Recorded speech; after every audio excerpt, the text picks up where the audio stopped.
So I am Dr. Varma.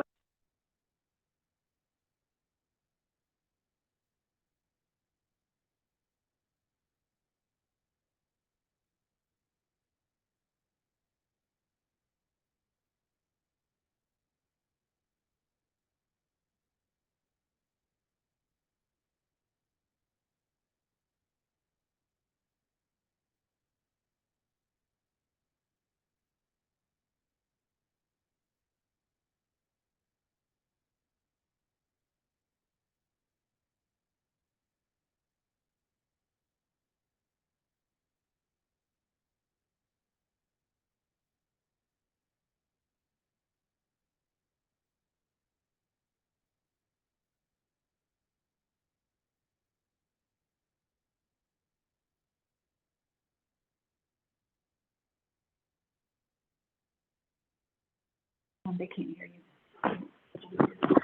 Oh, they can? Okay, can you guys hear now?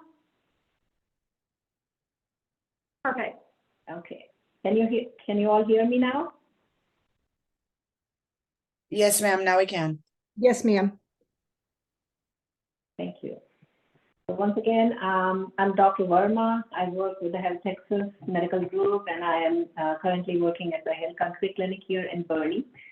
Thank you, Heather, for a very nice introduction, and thank you so much for giving me the opportunity to talk to all of you.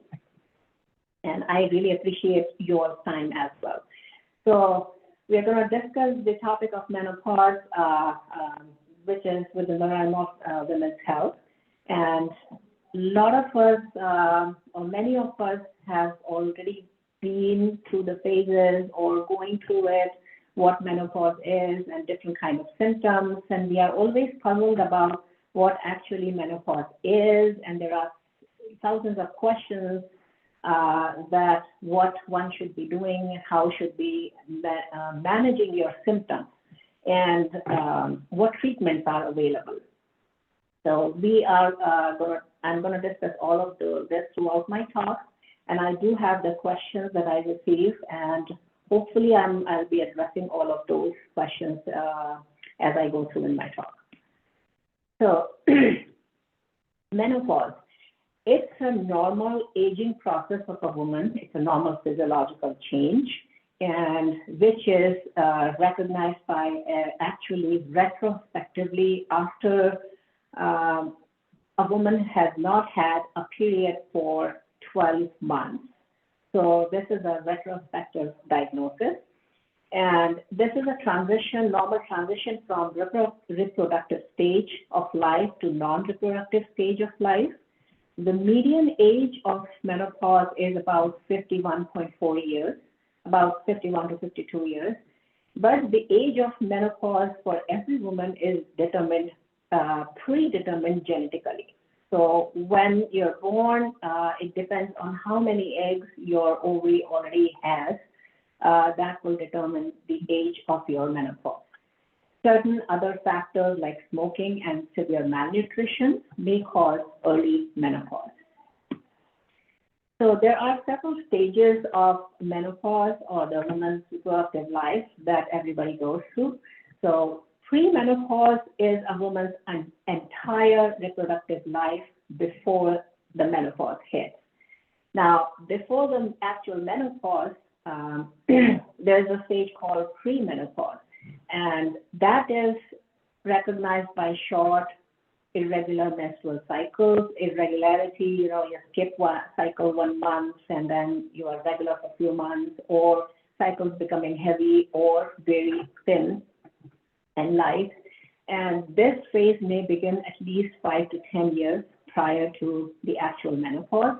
And this is because your ovaries start to produce less estrogen. The symptoms during the perimenopause may mimic the symptoms of menopause, which include like hot flashes, insomnia, irritability, mood changes, etc. If during this cycle, if you are having, during this phase, if you are having a menstrual cycle, there's a possibility of pregnancy during this phase.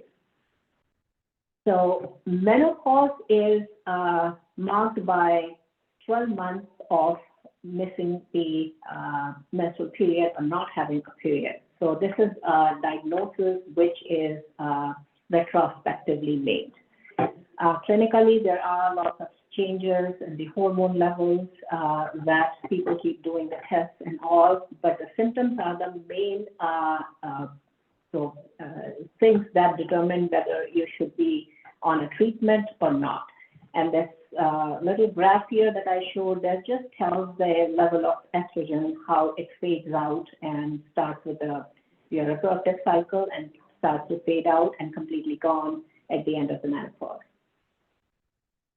So menopause symptoms, they can range from mild to moderate to severe, and all different parts and systems of the body can get affected, including your head, your brain, your logical system, your mental, psychological system, joints, bones, skin, urinary symptoms, and your genital urinary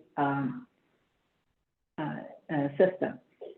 So the main symptom of menopause is one of the main hallmark symptoms, I should say, of menopause is hot flashes. And some of us who have been through this, we know how bad hot flashes can be. Again, they can be really, so it's like a feeling of heat sensation that starts in your upper chest and quickly moves up to your face and then becomes generalized. These hot flashes may last from about 2 to 4 minutes and then can happen multiple times a day or depending on the individual. Everybody is different, so some people may experience very mild symptoms of hot flash, some people experience very severe, or sometimes they can change also. The other most debilitating thing is the night sweats, so which is like sudden waking up from a hot flash with the excessive perspiration, and that is also another hallmark of the hot flash is excessive perspiration, anxiety feeling, and palpitations. So all these symptoms which mimic the symptoms concerning for a heart event. Depression is also seen in some women, and it is most marked in those who have a prior history of depression. Sleep disturbance because of the symptoms of hot flashes, what people experience, so if the sleep is disrupted. There are some studies suggesting the role of estrogen in cognitive changes, but this role is not really well established. So cognitive changes including forgetfulness, brain fog, difficulties with word retrieval, and these all symptoms can be multifactorial. So we can't really say that yes, when if you are having any of those, then it is because of the menopause. The other symptoms include like genital urinary symptoms, decrease in sexual function, vaginal dryness, frequent UTI, urinary incontinence, and the effect on the joint pains, breast pain, dry course hair, etc. The menstrual migraines are more prominent for people who have the migraines in prior, and these migraines can get worse during the menopause transition. So besides these short-term, side effects, the symptoms of menopause, there are some long-term consequences of the menopause as well. And the most common of them are two. One is the loss of bone mineral density, which may lead to osteoporosis. The second one is the increased cardiovascular risk. So increased cardiovascular risk is mostly because of the increase in cholesterol levels, especially the LDL, which is the bad cholesterol. So, and which ultimately, indirectly, then increases the risk of a heart event for a woman. Dementia, skin changes, balance, they all have been found to have very limited data to really say that these are because of as a result of the menopause. and they can be, again, multifactorial. So now all these symptoms of menopause can be quite debilitating, and it can affect a person's life in total a lot. So there are treatments that are available for the menopausal symptoms. Those are two different categories: menopausal hormone therapy and non-hormonal therapy. So non-hormonal therapy also includes the medications that people take for specific symptoms, and I will be discussing this. So let's talk about the menopausal hormone therapy. So who is a candidate for this therapy? So three factors determine whether you should be on a menopausal therapy or not. First is age. So people who are within the 10 years of menopause or below the age of 60 are the best candidates. And people who have severe symptoms. So anybody having mild symptoms or just having menopause doesn't really indicate that you should be on a hormone therapy or you should be getting any treatment. So unless you are having severe symptoms, this therapy is not indicated for you. And also the third important thing is the calculated risk for cardiovascular and breast cancer. So people who have high blood pressure or coronary artery disease or very high risk of cardiovascular events, other factors affecting the heart health, they are not the candidates for menopausal hormone therapy because of the increased risk of cardiovascular events or side effects in those people. So age, below the age of 60, within 10 years of menopause, with severe symptoms and with low risk of cardiovascular and breast cancer. So for the treatment, the question is, what is the best treatment or the best method to treat the menopausal symptoms? And so according to the most recent recommendations from North American Menopause Society, the menopausal hormonal therapy is the safest option. And again, as I said, for severely symptomatic women who are within 10 years of menopause or younger than the age of 60, and who do not have any contraindications to menopausal hormone therapy. So there were studies done, and I'm going to talk about it in just a minute. The absolute risk of complications for any healthy woman who does not have any contraindications, the risk of complications is for 5 years is very, very low. So again, you have to weigh the benefits versus risk and the severity of your symptoms. The USPSTF, so this is the United States Preventive Services Task Force.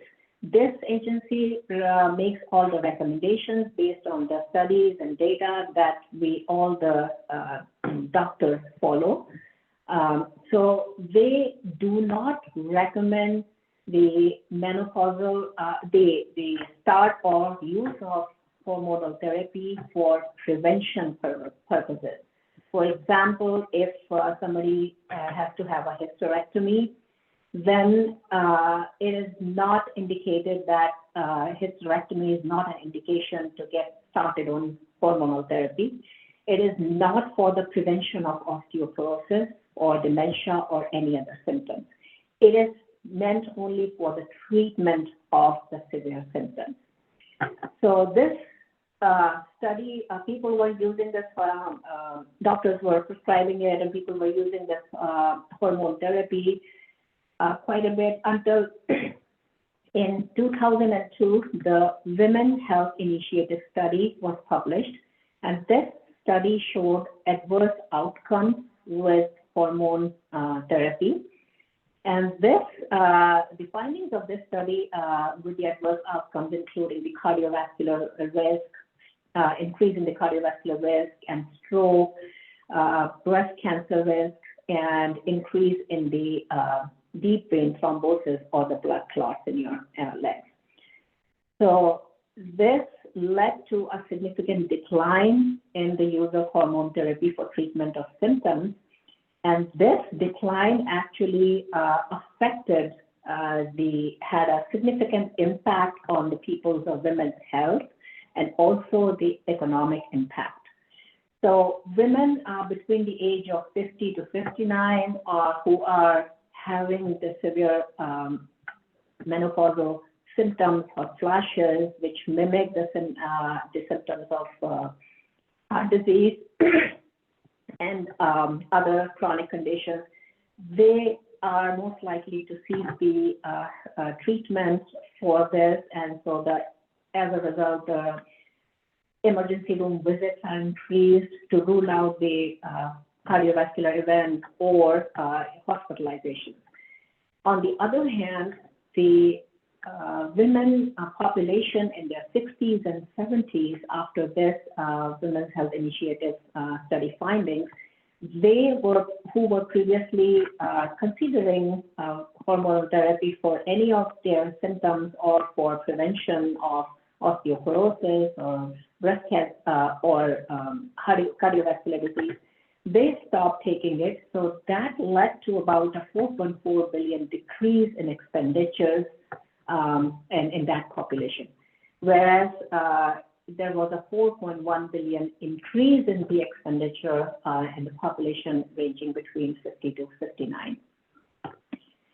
So still, despite the findings of this study, the North American Menopause Society recommends, which is the most recent recommendation in 2023, that hormone therapy remains the most effective treatment for menopausal symptoms for women who are at low risk and meet all the criteria. So what does hormone replacement therapy entail?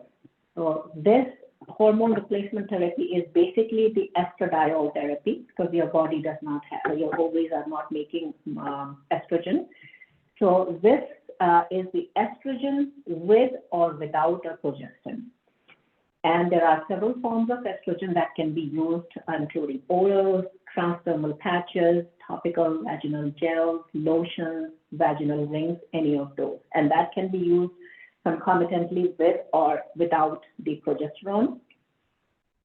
So for hot flashes, women who are having really bad hot flashes, the oral or transdermal estrogen is is the preferred way, method of treatment.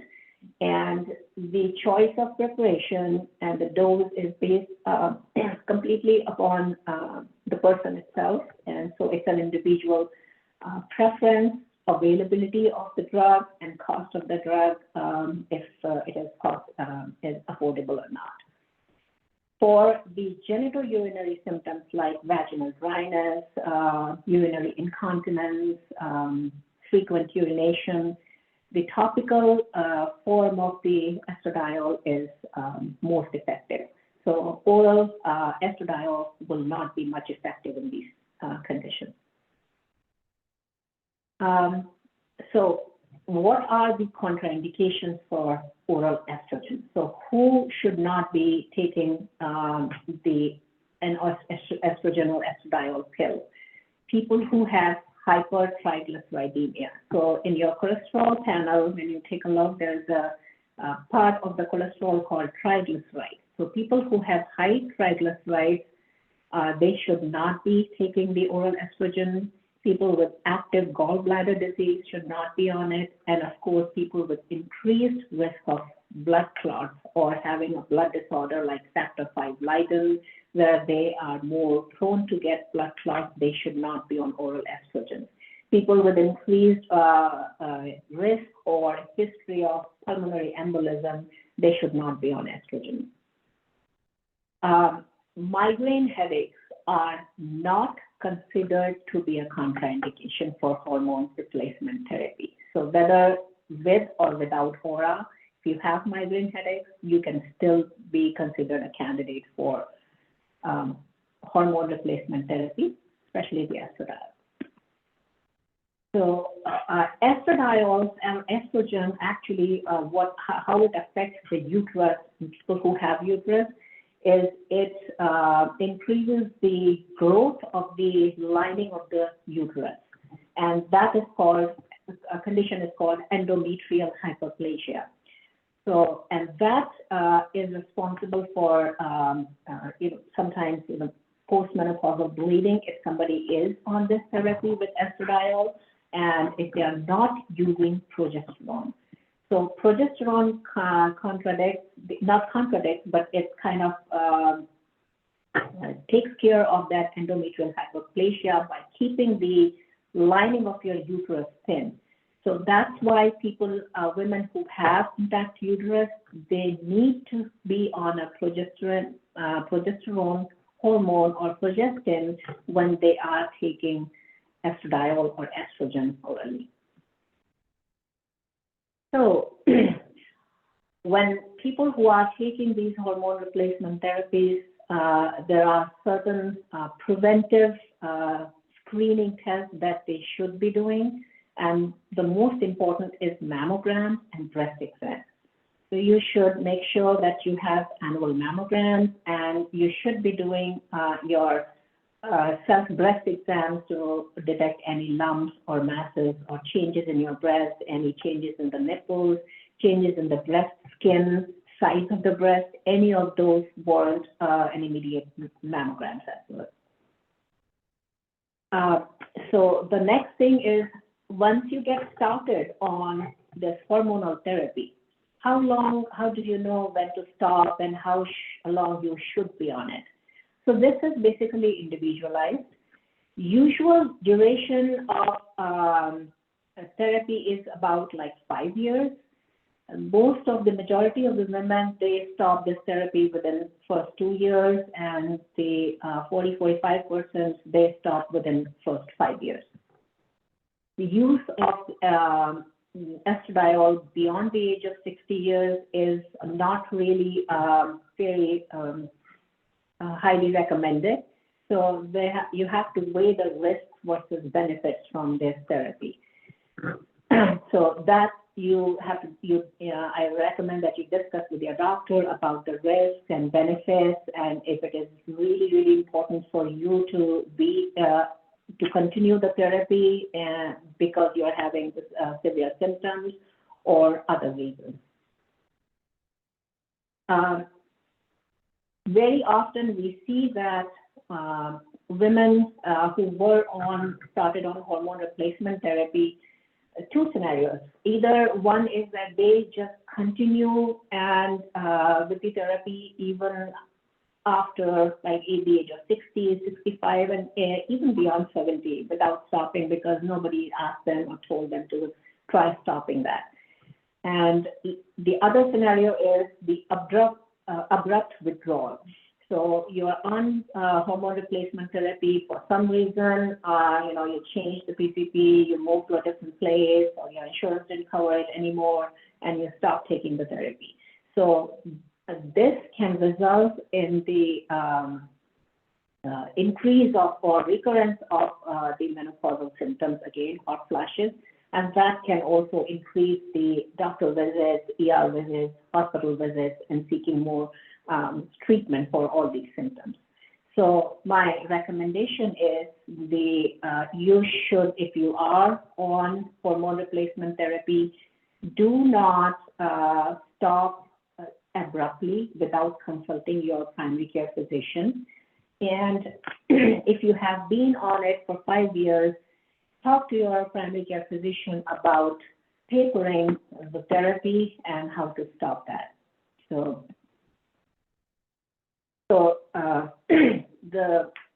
besides the hormone therapy, there is the next category is the therapies which are not recommended or not hormonal. So not all the hormone therapies are recommended by the North American Menopause Society, and the biggest one is compounded bioidentical hormone therapy. There are not, there's questionable efficacy for these treatments, like people when they use pellets or bioidentical hormones, those are not effective.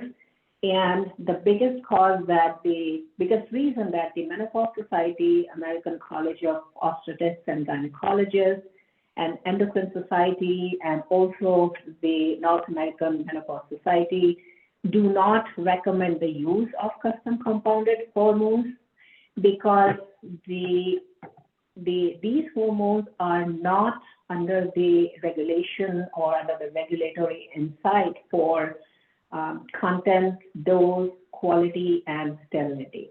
So they are not overseen for this. And second thing is, these hormones, and they are the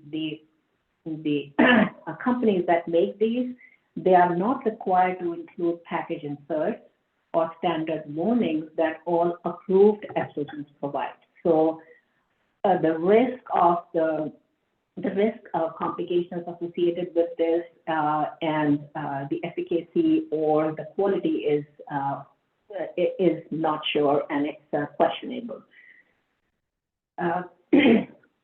So other things that they do not recommend to do when you are having hot flashes is paced respiration, which means like breathing very fast. And what it does, why it is not recommended, is because when you are really breathing very fast, you're breathing shallow, and you are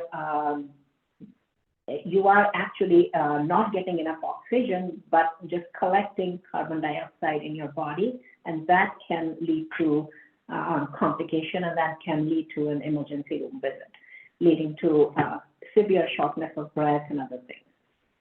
So also, a lot of people use the herbal supplements, including black cohosh, Chinese herbs, plant-based supplements. These are also not recommended products, and they do not seem to be more efficacious, and they really do not help with the menopausal symptoms. The placebo effect is sometimes can be seen, but that does not last long.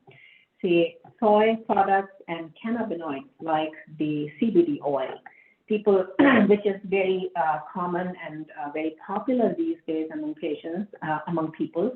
So a lot of people take it for many different reasons, but there is no study, and actually I should not say no study, but there's a lack of studies which address the efficacy and safety of these products.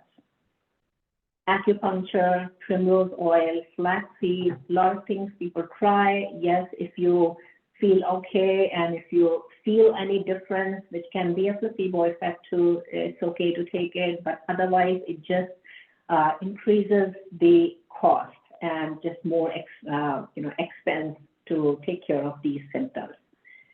Clonidine was one time being used for the symptoms to calm down the palpitations and other symptoms of hot flashes, but it should not be used, and it is not recommended, and that is the most recent 2023 recommendation. Among the, when we are talking about the plant-based supplements or herbs and other remedies, let me just mention about the vitamins also. So there are no specific vitamins that one should be taking to decrease the symptoms of menopause or to help with the transition of menopause phases, or to prevent the symptoms of menopause. As we talked about the long-term effects of the menopause, including osteoporosis, the only vitamins that one should be considering is the vitamin D and the calcium. So those are the only two things. These are the bone health and is affected by the estrogen absence. So those are the only two vitamins that one should be taking to make sure that their bones are healthy and they don't have fractures or other things. So vitamin D, at least like 2,000 international units every day, and calcium, at least 600 milligrams of calcium once a day is recommended. People who have osteoporosis, they require more higher doses of these, but again, talk to your doctor about the doses of these supplements. No other supplements are actually recommended or help with the menopausal symptoms.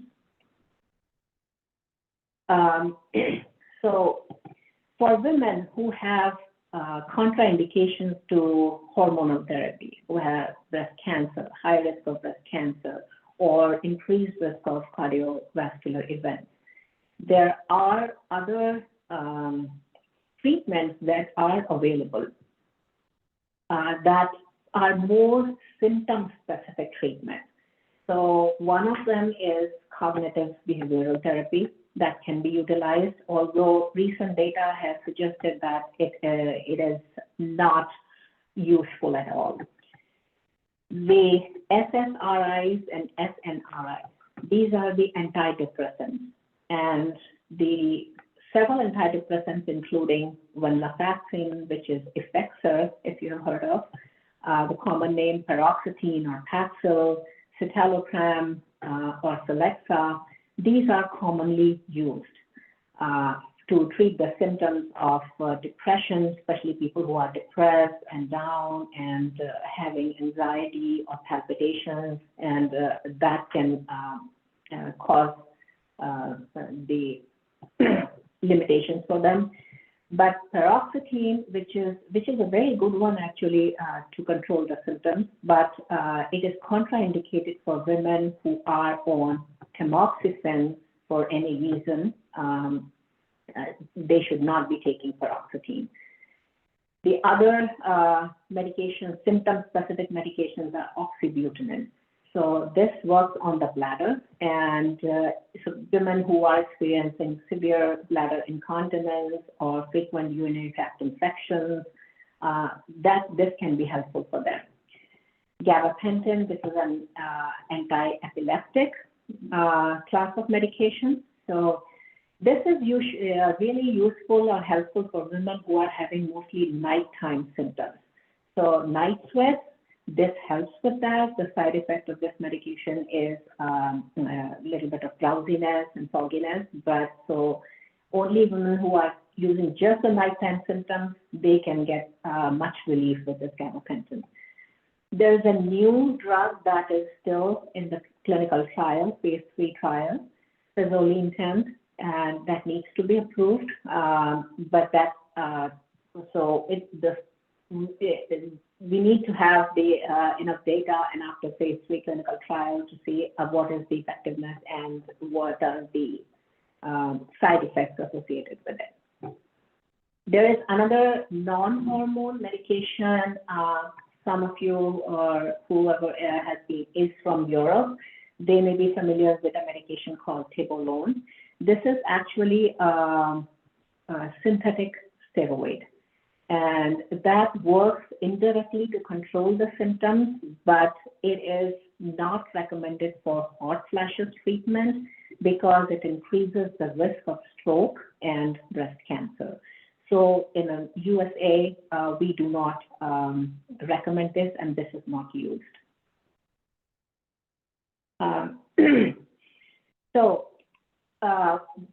Women who are going through the menopausal transition and all, what they should be doing, the main take-home point is talk to your doctor about whether you are a candidate for the hormone therapy or not.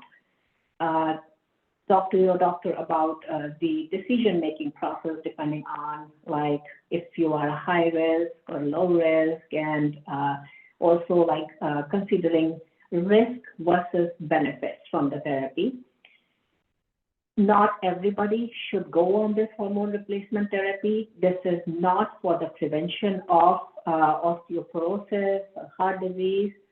So not everybody should be considering. This is for people who are having severe symptoms. And when you are considering to get started on this hormone replacement therapy, also talk to your doctor in detail about the side effects, everything, what you should be expecting, how much duration, and a plan so that you know how long you need to be on it and how to taper it. And also the support systems for like support groups for to help manage your symptoms as well. Thank you. And I can take any questions if you have any. If you can take yourself off of, if you have any questions, you can take yourself off of mute, or you can ask those questions in the chat. I do know we had one question that had to do with, because you were talking about headaches and migraines. And that was one of the questions previously, but they wanted headaches can be a cause of menopause. So headaches have million reasons, million etiologies or causes things that can cause headaches. Yes, headaches can be associated with menopause, but not indicative of like, okay, it's not one of the main symptoms of menopause. Yes, it is I'm having severe headache. So that is not an indication to go on hormone replacement therapy or to seek treatment. If anybody is having severe headaches or you're noticing the headache, especially localized in the back of your head, then that needs to be evaluated for other reasons, which can be really, which can be an emergency as well. So if you are having headache on a sudden onset headache, don't consider just that this is because of menopause. Talk to your doctor and get evaluated. There was a couple other questions. What is considered to be severe symptoms? So severe symptoms is like, you're having, which is disruptive or disrupting your lifestyle and your sleep, your functioning, functionality. You're not able to concentrate on your work, and at home you're not able to do things because of severe perspiration, severe hot flashes, palpitations, severe anxiety, severe depression. So anything which is disruptive to your life, of course, this is different for everybody, but which disrupts your life, quality of life, and disrupts your functioning and work, that is considered as severe. One of the other questions that we had is, have there been any new studies than the ones in 2002? There has not been any big studies since 2002. Of course, the trials and other studies are ongoing, but nothing major has come up.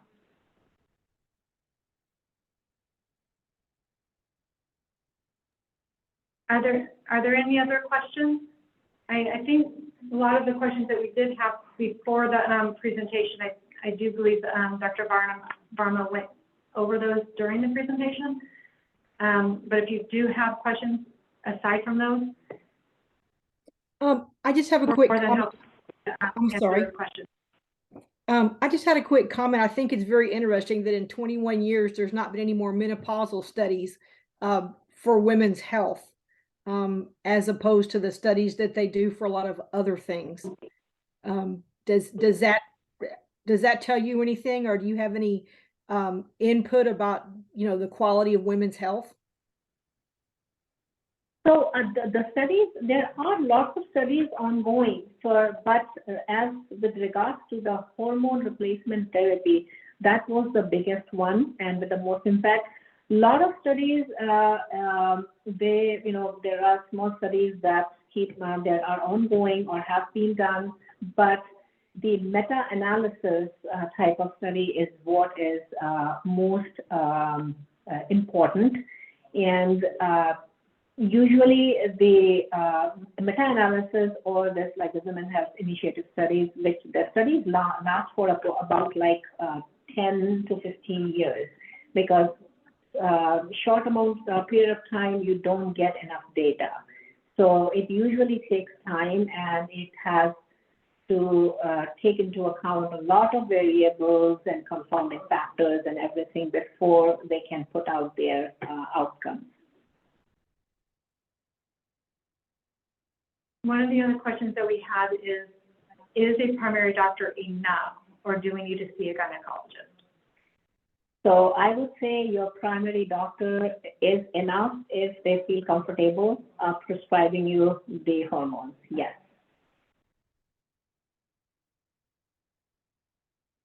What other questions do you guys may have? What are the labs that should be checked and how often?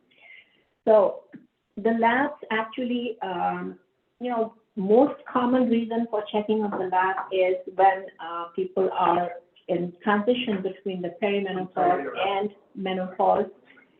So when you're not sure, basically it does not give much information unless somebody, a person or a patient is having the symptoms, before the 40 years of age.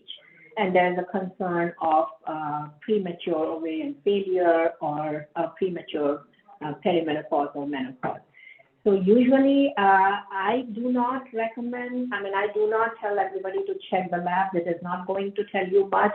You are if you have not had your periods in 12 months, you are menopausal. So getting the lab will not show much, or it will not change the course of action for your treatment. One of the other questions that we had is, do certain foods make symptoms worse? So the individual, like the actual symptoms, the individual symptoms that people have, like palpitations, if you're having, yes, if you take caffeine, it will worsen your palpitations, okay? If you are having a lot of hot flashes, and so any certain foods like spicy foods, hot foods will worsen it if you are consuming it, but not direct, there's no food that actually makes your, in total, overall menopause symptoms worse by itself. What other questions do you guys have?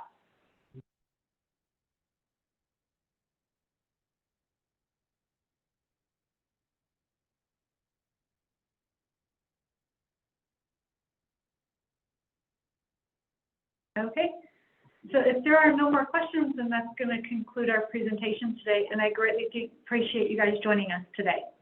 Thank you very much, and thank you. I appreciate your time. Happy holidays and Merry Christmas to all of you, and Happy New Year as well.